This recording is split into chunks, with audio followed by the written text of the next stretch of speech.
Tour de France 2021, oitava etapa, 150 quilômetros. Essa bicicleta 3R5 está aqui atrás porque eu recebi um desafio de fazer uma bike comemorativa junto com o pessoal da Clique de Mídia. A bike está quase pronta, o desenho da bicicleta está quase pronto, vai ser a bicicleta mais bonita que eu já vi. Vai ser uma obra de arte. Em relação à etapa de hoje, a oitava etapa, a primeira etapa de montanha. Em geral, eu não gosto de assumir que uma etapa de montanha é uma etapa mais difícil. Em grandes voltas, eu gosto de imaginar da seguinte maneira.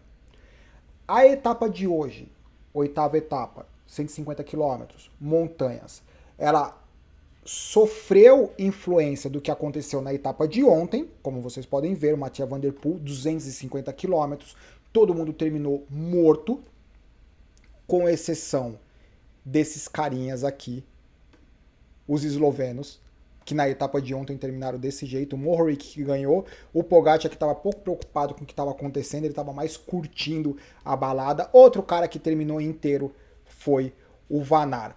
Mas, em geral, a forma como eu gosto de olhar as etapas de uma grande volta é sempre essa conexão de sequência de etapas. A etapa de hoje vai sofrer influência do que aconteceu ontem e vai influenciar o que aconteceu amanhã. Então, assumir que uma determinada etapa, que uma etapa plana é fácil, que uma etapa de montanha é difícil, é uma forma de olhar apenas para os ciclistas que têm uma determinada característica específica, para a montanha ou para o plano. Mas quando você combina as dificuldades, pontos fracos, pontos fortes de cada atleta ou de cada equipe, daí as estratégias são sempre montadas baseadas na sequência de etapas e não na etapa isolada. Antes de falar sobre a etapa de hoje, é claro que eu não poderia deixar de mostrar essa imagem agora. Vamos lá. O squeeze, garrafinha, caramanhola, o nome que você quiser dar para o ciclismo, é o gesto, é o objeto de conexão do atleta com o torcedor. Em 2021, a partir de março, abril, a UCI proibiu com que os atletas jogassem lixo, obviamente, incluindo com que eles jogassem a garrafinha de forma indiscriminada como eles jogavam. Eles podem entregar como presente a garrafinha para os torcedores e não mais jogar de forma indiscriminada para que os torcedores eles vão correndo para pegar no meio fio. Qual que é a importância desse gesto? Primeiro, receber a garrafinha do camisa amarela é o nível mais alto. Agora, receber a garrafinha do camisa amarela no primeiro ano de proibição ou limitação de entregar a garrafinha do camisa amarela, que é a primeira participação vestindo a camisa amarela em homenagem ao avô que teve 8 pódios no Tour de France e nunca vestiu a camisa amarela. O atleta é a primeira participação vestindo a camisa amarela no último dia que está vestindo a camisa amarela. E esse garoto recebe a garrafinha olho no olho do camisa amarela. Olha o rosto dele. Simplesmente merece um quadro essa imagem, porque são tantas pequenas particularidades históricas nesse gesto. O simples fato de receber uma garrafinha já é fantástico. Camisa amarela, homenagem, último dia da camisa amarela, receber a garrafinha olho no olho, simplesmente sem explicação. Vamos lá, a etapa de hoje, senão eu vou ficar 1 hora falando aqui. Eu acho que esse vídeo tem que começar a ser uma live. E se for uma live, a gente vai começar às 5, terminar às 10. Olha lá, a etapa de hoje eram 5 montanhas, 3 montanhas categoria 1, principalmente nos quilômetros finais. A última era o Col du Colombier. Na primeira vez que eu participei, que eu fiz o L'Etape do Tour na França, tinha o Col du Colombier. É uma experiência incrível pedalar na França na época do Tour de France, então eu sugiro, é uma viagem fantástica. Tudo que aconteceu ao longo dos 150 quilômetros era imprevisível, era impossível saber o que aconteceu. Um exemplo, quando o Wout Poels saiu, o Wout Poels ele foi o super gregário do Chris Froome em várias conquistas. Quando o Wout Poels saiu, eu falei assim, pelo menos a etapa tá na mão do Wout Poels. porque ele é um cara que sabe pedalar sozinho, ele tem característica de montanha, ele tem o know-how, ele conhece essas montanhas como ninguém, a etapa é dele. A intensidade do pelotão nos 20, 30 primeiros quilômetros destruiu o pelotão. O começo o começo do esfarelamento do pelotão aconteceu nos 250 quilômetros da etapa 7. No começo, nos 30 primeiros quilômetros da etapa de hoje, esfarelamento do pelotão. O Outpool saiu, pouco tempo depois ele foi neutralizado. Quem que eram os atletas que começavam a sofrer? Vários. Entre eles, Primož Roglič e o Geraint Thomas. Em geral, o pior momento depois de um tombo ralado, 72 horas depois do tombo. As primeiras 24, 48 horas elas são relativamente tranquilas, depois tudo começa a piorar, para depois de 2, 3 dias começar a melhorar. Fazer isso dentro do Tour de France é algo realmente muito difícil, é uma pena ver esses atletas sofrendo dessa forma por algo que eles não teriam muito controle, que são os tombos. É claro que faz parte da interação, mas se nós começarmos a analisar, a Jumbo-Visma perdeu o Tony Martin, ou seja, perdeu o cara que era o responsável por organizar a equipe na estrada. Poucos quilômetros depois, o Primož Roglič estava tentando que se virar sozinho para encontrar um espaço no pelotão, deu um toque de roda no Colbrelli, caiu e daí desencadeou toda essa história, assim como o Geraint Thomas. Eu gosto de ver os caras sofrendo, perdendo tempo na montanha, disputa entre eles. Só que isso faz parte do ciclismo. Aqui era o nosso Mathieu Van Der Poel avatar, ainda desfilando com a camisa amarela, o Colbrelli capturando a maior parte dos pontos no sprint intermediário. É apenas uma questão estratégica para acumular pontos para a camisa verde. O Cavendish nem apareceu hoje, devia estar lá no... eu vou mostrar, o grupetão. Vocês sabem o que é o grupeto? O grupeto vocês sabem. E o grupetão? Esse foi a imagem do Colbrelli. O Michael Matthews é um cara que sabe acumular pontos para a camisa verde, e esse é o grupetão. Etapa de 150 km, certo? Eles tinham pedalado 50 km. O que é o grupeto? Grupeto geralmente é um grupo pequenininho, é como se fosse quase que uma enfermaria. Estão todos os caras quebrados, com cãibra, desnutrido, ralado, e os sprintistas. Então se forma um grupetinho, né? Por isso que chama grupeto, um grupo pequeno de atletas que vai indo atrás. E geralmente isso acontece tipo na penúltima montanha, no momento mais difícil. Eles nem estavam na montanha ainda. Olha, essa imagem não é do pelotão. Essa imagem é do grupetão. Olha o tamanho do grupeto. O grupetão era maior que o pelotão. Então na etapa de hoje você tinha o pelotinho na frente e o grupetão atrás. Meu, os caras estão no gancho. As 4 primeiras etapas foram uma tortura, contra-relógio, 250 quilômetros. Os caras estão tudo no gancho. Não todos. Ou, na verdade, não um cara. Só tem um cara que não tá no gancho. Incrível o grupetão. Campeão mundial e o camisa amarela. O Outpool ainda na frente, mas o grupetinho, o pelotinho já tava ali atrás de olho nele. Continuava mostrando o Primož Roglič. Aqui foi o momento aonde o Theo Guggenhardt, campeão do Giro de Itália, da Ineos, em 2020, começou a querer meio que falar com o pessoal da UAE. E aí, vocês vão fazer força? Tô brincando. Mas alguma coisa do tipo, vamos fazer força, vamos revezar, não sei o quê. E o pessoal da UAE, eu acho que eles estão se fingindo de morto. Eles estão rasgando alguns aspectos históricos do pelotão. Porque eu tenho um atleta forte, eu tenho que controlar o pelotão. O pessoal da UAE tá assim, justamente porque a gente tem um cara forte, a gente não vai fazer força. Se vocês quiserem fazer força, vocês fazem força. E tem mais, se vocês não fizerem força, ele vai atacar e vai deixar todo mundo para trás. E foi o que aconteceu. A Ineos ficou perdida, completamente perdida, porque eles não tinham perna para dominar o pelotão e não tinham motivo porque tem o Pogacar.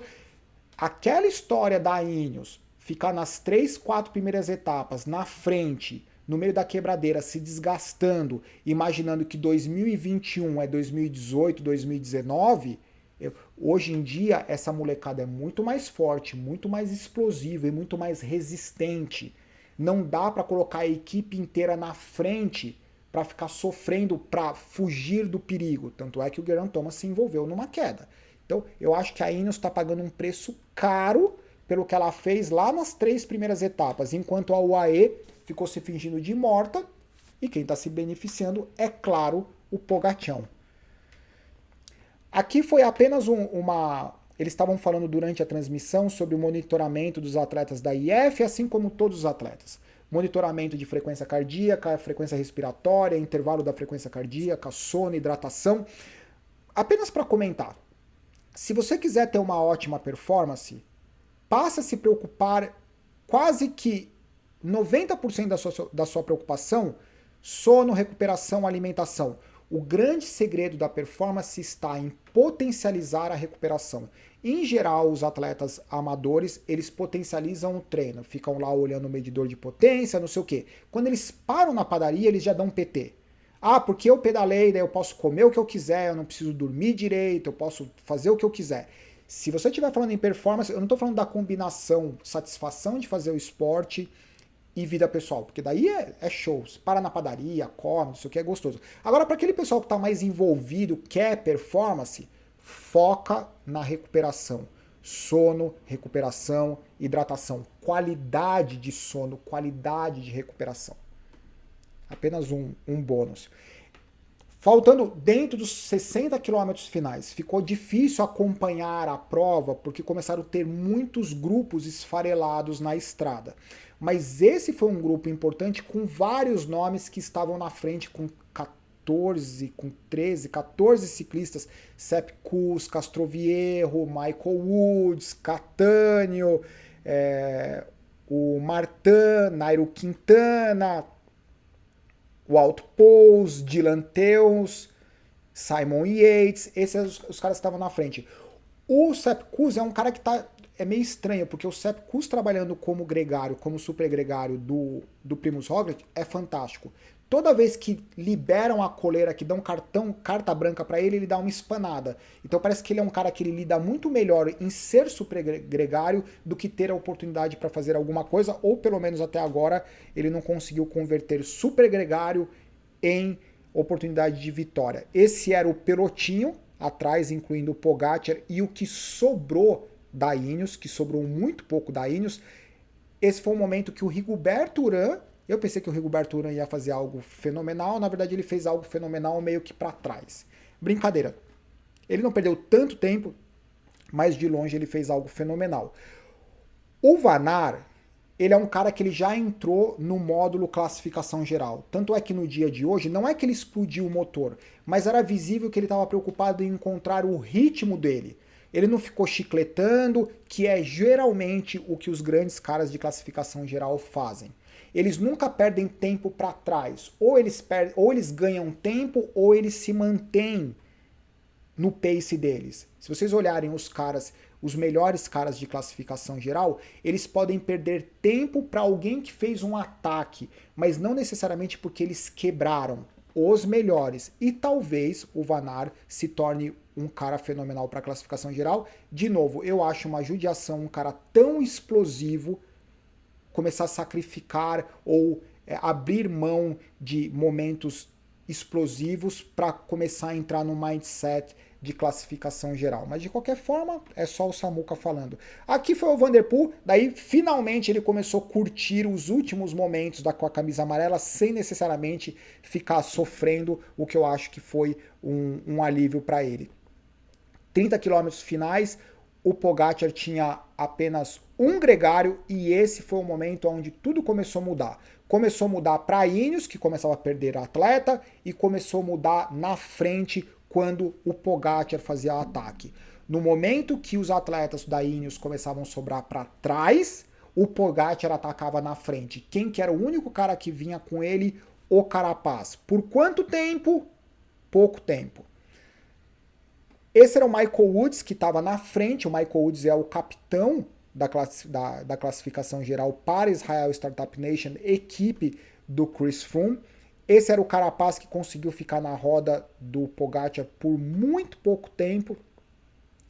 a sorte, ou na verdade não foi sorte, estratégia, desculpa, não foi sorte. O Castroviejo, que estava naquele grupo na frente, escorregou para trás para esperar o Pogacar. Só que o Castroviejo, ele devia estar tão com a perna já queimada, que ele conseguiu ajudar muito pouco o Carapaz, muito pouco o Carapaz. E enquanto isso, outros caras que eu imaginei que fariam coisas astronômicas, pelo menos na etapa de hoje, como o Nairo Quintana. O Nairo Quintana, declaradamente, ele não está lutando pela classificação geral, ele está lutando por vitória de etapas. Eu acho que o Nairo Quintana ele tem característica para fazer algo especial mais tarde no Tour de France, quando todo mundo estiver mais cansado.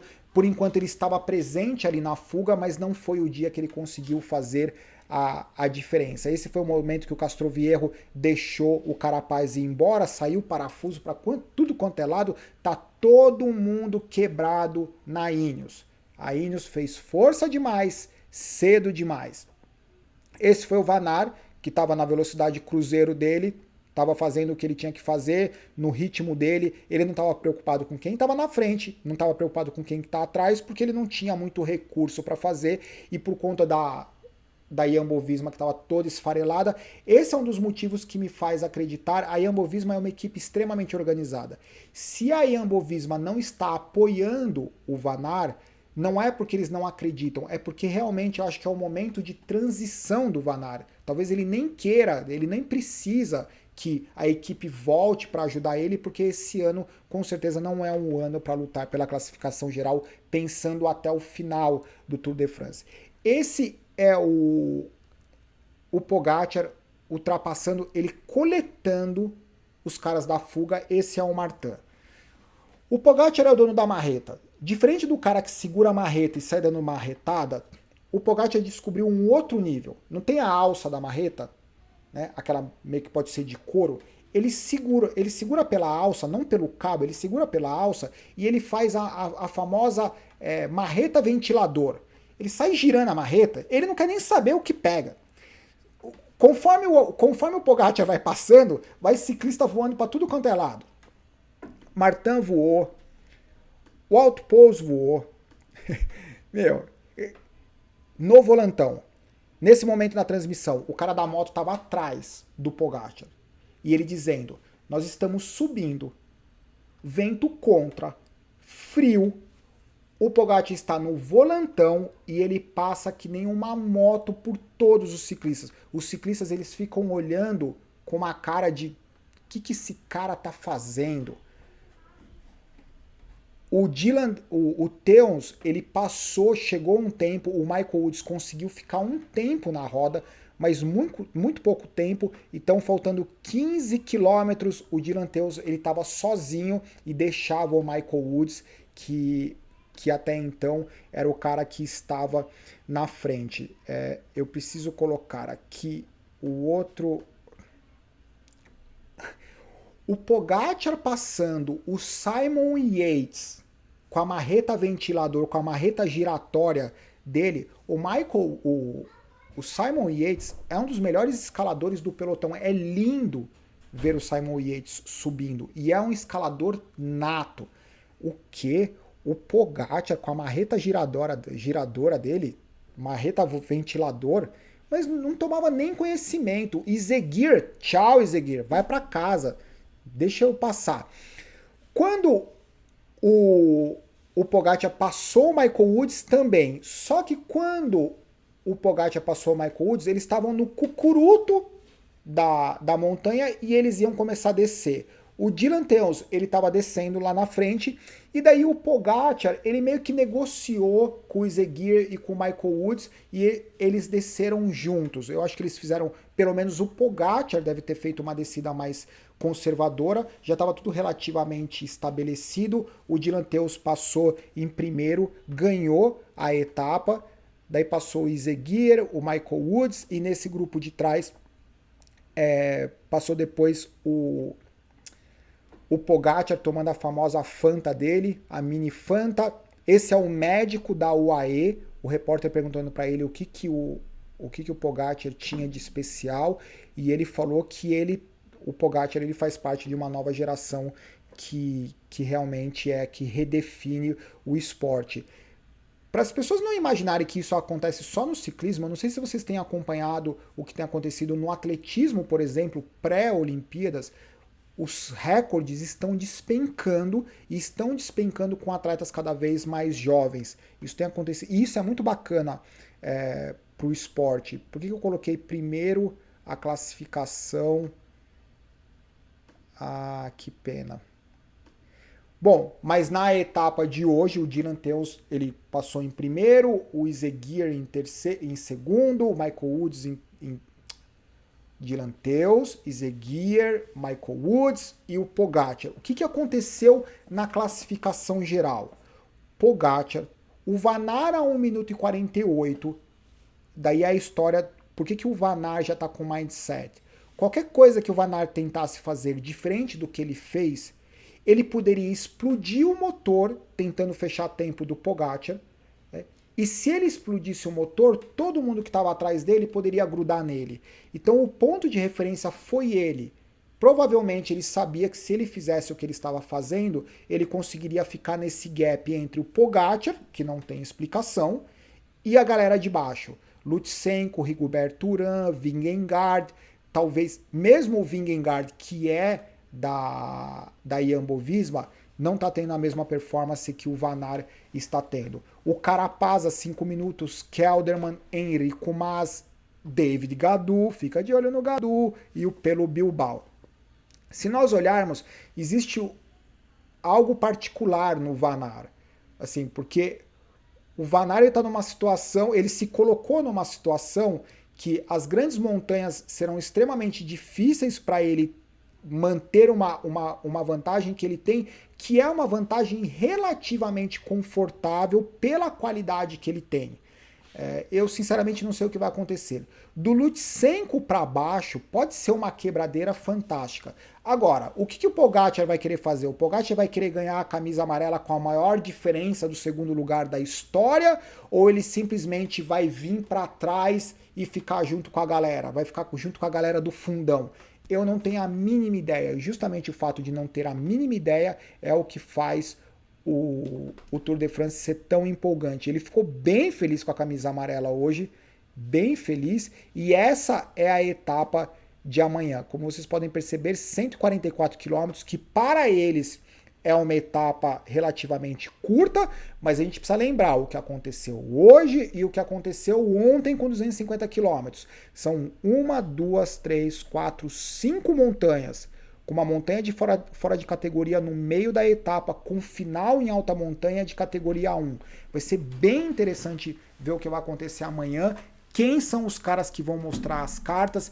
Eu tenho uma curiosidade em saber como a Ineos vai se comportar, como a UAE vai se comportar e como a Jumbo-Visma vai se comportar. Eu acho que se a UAE não for para frente amanhã, porque ela tem a camisa amarela, vai ser realmente uma mudança dessa história de que a equipe do camisa amarela tem que ir para frente e controlar. Eles podem se expor, porque se eles não fizerem isso dentro do pelotão, pode gerar um estresse. Agora tem que ver se esse estresse é um estresse cultural, né, que eles podem mudar, ou se é algo que vai gerar algum desconforto ao ponto de, ok, temos a camisa amarela, a gente vai para frente e vai controlar, ou se outra equipe vai como a Ineos, vai para frente e vai continuar esse desgaste adicional. Extremamente curioso, eu não tenho a mínima ideia do que vai acontecer. Agora dá para ter ideia de quem vai ganhar o Tour de France, mas eu continuo não tendo a mínima ideia do que pode acontecer em relação à estratégia. Isso que faz o Tour de France ser tão bacana. É isso, galera. Abraço, tchau. Até a próxima.